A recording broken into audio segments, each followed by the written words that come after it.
আসসালামু আলাইকুম everyone, it's me Sharmin Akter Jannat and welcome back to my channel. তো এখন যেহেতু আমের সিজন, তাই ভাবলাম কেননা আমের আচার রেসিপিটা আপনাদের সাথে শেয়ার করি। তো আমি আমের আচার বানাবো আজকে, আপনাদের সাথে এটাই শেয়ার করব।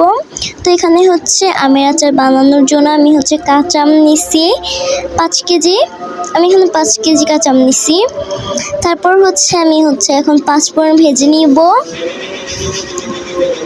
তারপর এখন আমি 5 ফোড়নকে ভেজে নিব, চুলো আছে। তারপর এগুলোকে ভালো করে নেড়ে দিতে হবে, না হলে এগুলো পড়ে যাবে। তো আমি আমের আচার বানানোর জন্য 5 ফোড়ন ভেজে নিছি। তারপর এখানে আমি শুকনো মরিচ ভেজে নিব।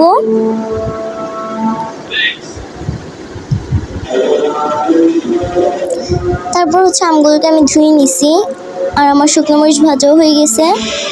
তারপর 5 ফোড়ন এবং শুকনো মরিচ দুইটাই আমি ব্লেন্ড করে নিব। তো এটা আমি ব্লেন্ড করে নিছি। তারপরে যেখানে আমি সরিষা ধুয়ে নিছি ভালো করে, যেটা আমি আচারে দিব সরিষা। তারপর আমগুলো আমি খোসাটা ছাড়িয়ে নিলাম। তারপর এই যে সরিষাটা আমি পাটায় বেটে নিছি। তারপর আমগুলোকে আবারও ভালো করে ধুয়ে নিতে হবে। তারপর এই যে আমগুলো আমি কেটে নিছি। তারপর এখানে দিয়ে দিলাম সরিষা তেল, আর তার মধ্যে আমি এই যে সরিষা বাটাটা দিয়ে দিলাম, যেটার মধ্যে আমি রসুন কুচি অ্যাড করছি। তারপর আমি কেটে রাখা আমগুলো দিয়ে দিলাম। তারপর ভালো করে নেড়ে দিতে হবে।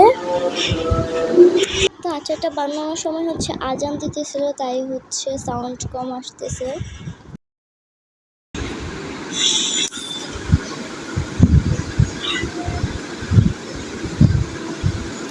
তো আমগুলোকে আমি ভালো করে নেড়ে দিতেছি। তারপর এখানে সামান্য পরিমাণে হলুদের গুঁড়া দিয়ে দিলাম। আপনারা চাইলে আরও বেশি দিতে পারেন, বাট আমার কালার হয়েছে সুন্দর, তার জন্য আমি হলুদের গুঁড়ো কম দিছি।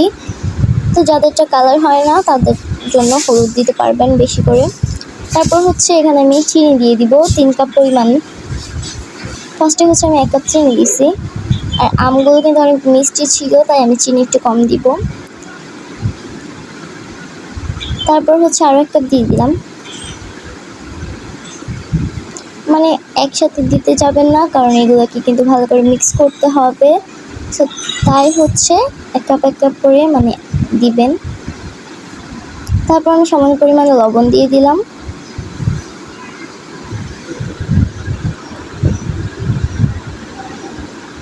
তারপর এটাকে আবারও ভালো করে নেড়ে দিতে হবে। তারপর এখানে আমি দিয়ে দিলাম যে মরিচটা আমি ব্লেন্ড করে রাখছিলাম, ওইটা দিয়ে দিছি।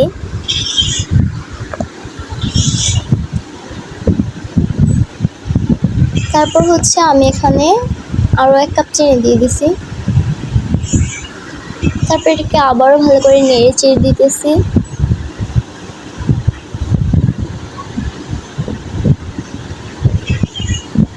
আচার বানালে কিন্তু খুব অল্প সময়ে আপনারা আচারটা বানিয়ে ফেলতে পারবেন।